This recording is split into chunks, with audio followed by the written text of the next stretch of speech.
దాడితో ఉలిక్కిపడ్డ కశ్మీర్ లోయ. జమ్మూ కాశ్మీర్లో ఉగ్రవాదులు రెచ్చిపోయారు. అనంతనాగ్ జిల్లా పహల్గాంలో పర్యాటకులపై ఉగ్రవాదులు దాడి చేయగా ఇప్పటి వరకు 27 మంది ప్రాణాలు కోల్పోయారు. మరో 20 మంది పరిస్థితి సీరియస్ గా ఉన్నట్లు తెలుస్తోంది. హిందువులే లక్ష్యంగా ఉగ్రవాదులు కాల్పులకు తెగబడినట్లు సమాచారం. మంగళవారం మధ్యాహ్నం 3 గంటల సమయంలో బైసరన్ ప్రాంతంలో తీవ్రవాదులు కాల్పులకు తెగబడ్డారు.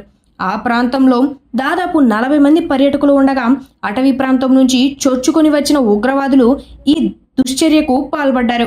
ఊహించని రీతిలో కాల్పులు జరపడంతో కొంతమంది అక్కడికక్కడే కుప్పకూలి మరణించారు. అనేక మంది తీవ్ర గాయాలకు గురికాగా ఆసుపత్రికి తరలించి చికిత్స అందిస్తున్నారు.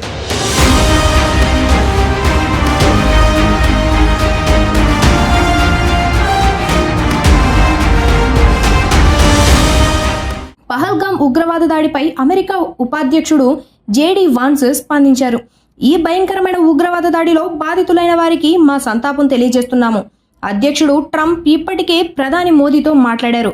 భారత ప్రభుత్వానికి ప్రజలకు మేము చేయగలిగినంత సాయం అందిస్తున్నాము అని అన్నారు. పాకిస్తాన్కు మరోసారి సర్జికల్ స్ట్రైక్స్ భయం పట్టుకుంది. గతంలో ఉరి సెక్టార్లో భారత వైమానిక స్థావరంలోకి చొరబడి పాక్ ఉగ్రవాదులు చేసిన దాడికి ప్రతీకారంగా ఇండియన్ ఎయిర్ ఫోర్స్ పాక్ భూభాగంలోకి వెళ్లి మరీ అక్కడి ఉగ్ర స్థావరాలపై సర్జికల్ స్ట్రైక్ చేసిన సంగతి తెలిసిందే. ఈ నేపథ్యంలోనే తాజాగా పహల్గాం ఉగ్రదాడికి ప్రతీకారం తప్పదని దాయాది దేశానికి కూడా అర్థమైంది. దీంతో ముందుగానే అలర్ట్ అయిన పాక్ సైన్యం సరిహద్దుల్లోకి యుద్ధ విమానాలను మోహరిస్తోంది. పహల్గాం ఉగ్రదాడిలో ప్రాణాలు కోల్పోయిన మృతులు క్షతగాత్రుల కుటుంబాలకు జమ్మూ కాశ్మీర్ ప్రభుత్వం పరిహారం ప్రకటించింది. మృతులకు 10 లక్షలు, గాయపడిన వారికి 2 లక్షల చొప్పున పరిహారం అందజేయనున్నట్టు ఒమర్ అబ్దుల్లా సర్కార్ తెలిపింది.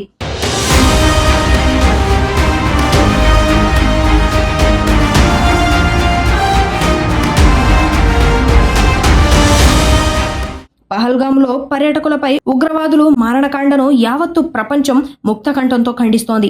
ఈ ఘటనపై భారత క్రికెటర్లు తీవ్ర ఆవేదన వ్యక్తం చేస్తున్నారు.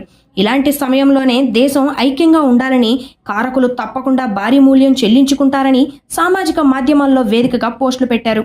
ప్రతిసారి అమాయకులే ప్రాణాలు కోల్పోతున్నారని, ఇది అత్యంత హేయమైన చర్య అని తీవ్రంగా మండిపడ్డారు.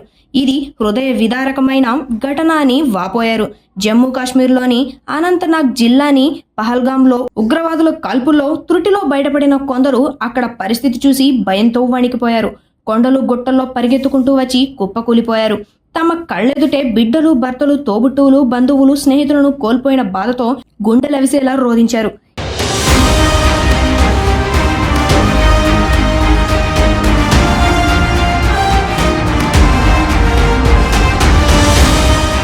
ఈ వీడియో మీకు నచ్చినట్లయితే లైక్ చేయండి, షేర్ చేయండి, సబ్స్క్రైబ్ చేయండి. Thanks for watching.